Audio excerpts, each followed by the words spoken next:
Pada episode sebelumnya kita sudah melihat unboxing dari DJI Mini SE. Dan sekarang kita tiba ke part yang paling menyenangkan, yaitu take off. Jadi sebelum melakukan take off, penting untuk melakukan persiapan terlebih dahulu. Hal pertama yang perlu kita lakukan adalah menginstal aplikasi yang bernama DJI Fly di website resmi dari DJI. Nah, ini yang sangat perlu untuk teman-teman perhatikan ya. Pastikan sebelum membeli drone ini, apakah HP yang teman-teman miliki itu support atau tidak dengan aplikasinya. Contohnya seperti HP Redmi 9A ini ternyata tidak support dengan aplikasinya alias tidak bisa diinstal. Namun ketika saya menggunakan Poco X3, ternyata support untuk aplikasi ini. Memang kelihatannya aplikasi dari DJI Fly ini ditujukan buat smartphone untuk kelas menengah atas dengan tujuan agar meminimalisir crash program ketika mengudara. Berikut ini adalah beberapa HP yang sudah support dengan aplikasi DJI Fly menurut website resminya.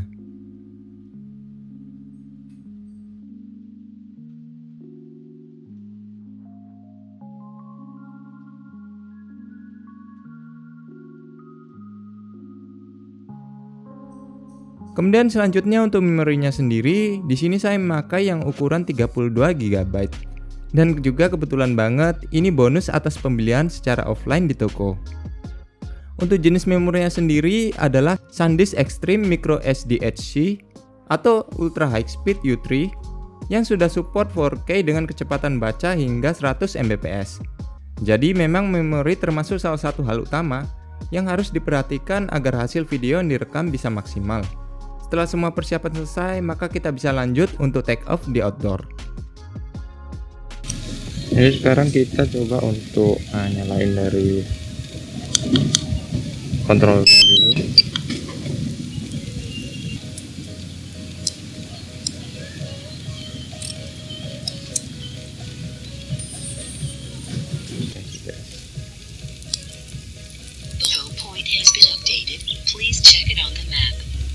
Jadi sekarang ini take off permit. Jadi di sini ada beberapa pengaturan ya untuk kita jelaskan dulu dari awal di pengaturannya sendiri. Misalnya ini di atas sendiri ini ada E-mode yang artinya ini mode normal ya. Bisa kita ganti di S-mode itu mode sport ataupun di C-mode yang artinya itu model sinematik. Sinematik maksudnya itu dalam arti yang lebih lambat. Terus yang di sebelah kanan ini ada untuk return to home, dan kita mulai dari pengaturan basic dulu di video ya sini ya. Di sini ada 3 pengambilan untuk foto, video, dan quick shot. Pengambilan foto itu untuk formatnya sendiri bisa dipilih ya. Di sini JPEG untuk pengaturannya, sedangkan ini EV itu maksudnya kompensasi dari exposure yang masuk, jadi bisa ditaruh di min berapa. Kalau misalnya keadaan kayak siang gini mungkin bisa ditaruh ke min berapa jika ingin jika exposure-nya mungkin terlalu tinggi. Ada mode time lapse juga di sini, itu yang model time lapse. Kemudian kita beralih langsung ke video, dimana videonya ini ada berapa resolusi ya yang bisa dipilih. Nah, di sini resolusi tertinggi di 2,7K di fps di minimum 24 sama maksimumnya di 30 fps. Sedangkan kita bisa memilih fps yang lebih tinggi itu di 1080p, di mana maksimal fps-nya itu di sebesar 60 fps. Itu aja. Kemudian kita pilih aja yang 30 fps. Sedangkan untuk exposure-nya sendiri ini bisa diatur auto atau enggak dengan diklik bagian kanan bawah ya. Jadi ini untuk pengaturannya lebih pro, misalnya bisa dipilih untuk shutter speed-nya mau berapa, terus white balance bisa diatur, terus ISO-nya juga bisa diatur mau seberapa, bisa diatur. Jadi kita untuk sementara dulu pakai yang mode auto saja. Saya di sini pakai kompensasi PV saya taruh di -1 ya, soalnya ini memang kondisinya agak terlalu panas di sini. Itu aja untuk pengaturannya. Kemudian di sini ada beberapa pengaturan tambahan, seperti kita buka di sebelah kanan atas ini. Untuk safety-nya bisa kita atur mungkin di max altitude-nya itu terserah mau di 100 atau mungkin di kira-kira 60 meter aja untuk yang bagian awalnya, atau kita bisa taruh di 100 juga, 90. Dan max distance-nya bisa kita atur kalau misalnya takut di berapa. Ini kita coba untuk range-nya nanti, jadi kita taruh di no limit aja. Kemudian auto altitude untuk ketinggian untuk return to home nya itu kita bisa atur di yang berapa, mungkin 50. Dan untuk pengaturan sensornya ini ada seperti ini, ada kamera pengaturannya, SD card, kontrol, transmisi. Itu aja untuk pengaturannya. Dan berapa misalnya seperti ini kita bisa lihat dari posisi kita di GPS seperti ini. Dan sekarang kita coba ke mode normal aja di P. Dan sekarang kita coba nyalakan dengan cara menekannya ke bawah.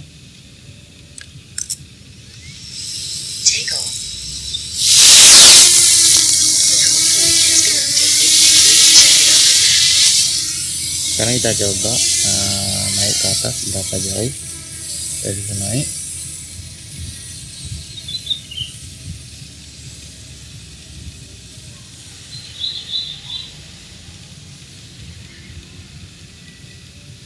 Sekarang ini ketinggiannya di 30 meter ya. Jadi kita coba untuk lihat ke bawah seperti ini.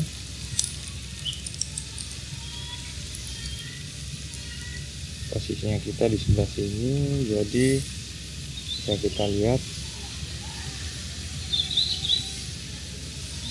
Hal yang perlu diperhatikan sebenarnya bagi seorang drone pemula adalah sebisa mungkin menghindari tempat yang ada high interference atau suatu hal yang bisa mengganggu sinyal controller untuk sampai ke drone. Salah satu kesalahan saya di sini adalah adanya pohon di sekitar yang juga termasuk bisa mengganggu sinyal. Tapi memang pada saat itu cuaca sedang panas-panasnya sekitar jam 11 siang dan saya terpaksa berteduh untuk menghindari silau yang ada pada layar smartphone ketika monitoring.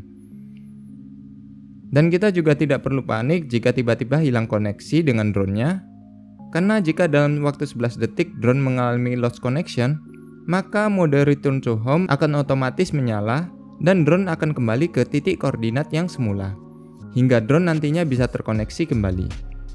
Kemudian ini adalah beberapa contoh hasil dari footage drone di resolusi 2,7K.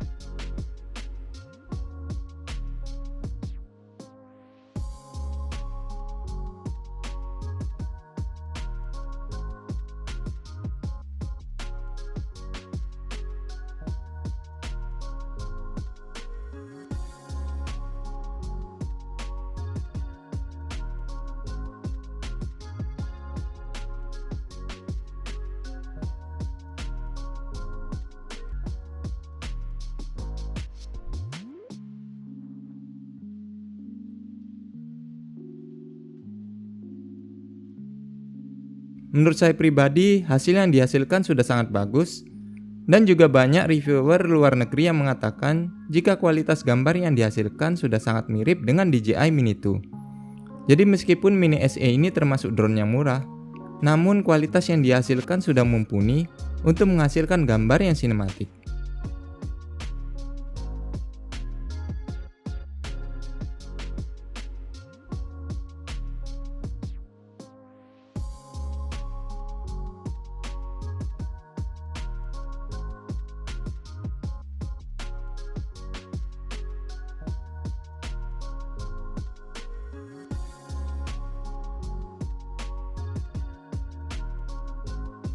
Pada DJI Mini SE ini tidak terdapat fitur follow track ya.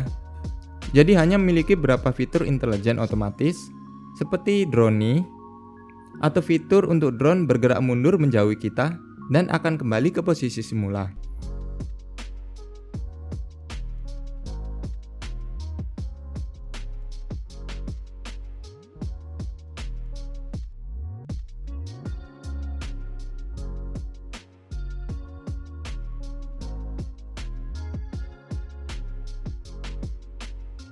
Kemudian ada fitur lain seperti roket, yaitu drone yang bergerak secara perlahan ke atas. Kemudian ada fitur circle, di mana drone bergerak memutar mengitari objek. Dan yang terakhir adalah fitur helix, di mana drone memutar secara spiral untuk mengitari objek. Dan kemudian untuk pengetesan selanjutnya adalah saya untuk mencoba menerbangkan drone dari atap rumah untuk mengetes berapa jauh drone bisa digunakan di lokasi perkotaan yang padat penduduk, dan mulai terbang untuk menjauh.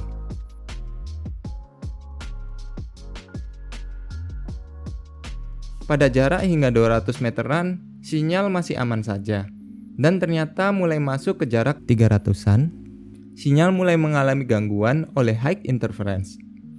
Dan sekitar jarak 400-an lebih, drone mengalami lost connection dan akhirnya mengaktifkan return to home. Memang jika di daerah perkotaan, akan banyak sekali faktor yang menyebabkan high interference, seperti keberadaan dari menara atau tower provider, ataupun sinyal-sinyal lainnya seperti radio yang mungkin bisa mengganggu sinyal wifi dari controller. Memang saya sarankan untuk pemula sebaiknya menghindari objek-objek seperti itu dan lebih memilih untuk take off di tempat yang lebih kosong. Ada juga beberapa pengalaman dari teman yang mengatakan jika sinyal parabola ataupun sutet bisa mempengaruhi dan menyebabkan drone menjadi lost control dan akhirnya menabrak benda di depannya. Jadi sebisa mungkin kita berhati-hati, apalagi sensor yang dimiliki drone ini hanya di bagian bawah saja. Jadi untuk klaim jarak 4 km kurang bisa di perkotaan dengan banyaknya high interference, dan kemungkinan jika di daerah yang jauh dari perkotaan, maka drone bisa terbang untuk jarak yang lebih jauh. Bahkan ada YouTuber dari luar negeri yang mampu menerbangkan hingga jarak 2-3 km. Untuk ketahanan baterainya sendiri saya sudah tes dan bertahan di sekitar 24-25 menit untuk waktu penerbangannya, dan sisa baterai sekitar 18% digunakan untuk return to home. Jadi performa baterai di DJI Mini SE ini sendiri sudah termasuk oke. Yaitu sedikit review dari saya mengenai DJI Mini SE ini sendiri. Dan kemudian apakah drone ini worth it untuk dibeli? Jadi menurut saya drone ini sangat worth untuk dibeli ya. Jadi DJI Mini SE ini sendiri merupakan pilihan drone yang paling murah, di mana kita bisa mendapatkan cinematic footage dengan harga yang sangat terjangkau di hanya sekitar 4,8 jutaan. Jadi memang perbedaan versi basic dan versi combo itu memang terletak di baterai, yang dimana selisih harganya bisa sampai sekitar 2 jutaan. Tapi bagi saya pribadi, saya memilih versi basic aja karena memang ini drone pertama saya dan saya ingin belajar dulu, sehingga meminimalisir jika nanti terjadi suatu kerusakan atau gimana. Jadi memang ini proses pembelajaran saya, dan mungkin untuk pembelajaran ini sangat disarankan untuk menggunakan versi basic dari DJI Mini SE ini sendiri. Dan jika teman-teman sudah bisa menggunakan drone, saya sarankan untuk upgrade langsung ke versi Mini 2 yang memang sangat proper, mengalami banyak upgrade ya di drone-nya, dari segi kameranya di 4K dan juga jarak transmisinya yang diklaim bisa sampai memang 10 km. Jadi saya sarankan memang untuk belajar dengan menggunakan DJI Mini SE ini sendiri yang versi basic. Dan ketika sudah mumpuni nanti bisa langsung upgrade ke yang versi combo yang Mini 2 di harga sekitar 9 jutaan. Jadi itu sedikit review dari saya mengenai DJI Mini SE ini sendiri. Mudah-mudahan bisa menambah sedikit informasi teman-teman yang ingin memiliki drone atau yang ingin membandingkan antara drone yang DJI Mini sebelumnya dengan DJI Mini yang SE ini. Oke geeks, sekian dulu dari Techno Day. Kita ketemu pada episode berikutnya. Peace!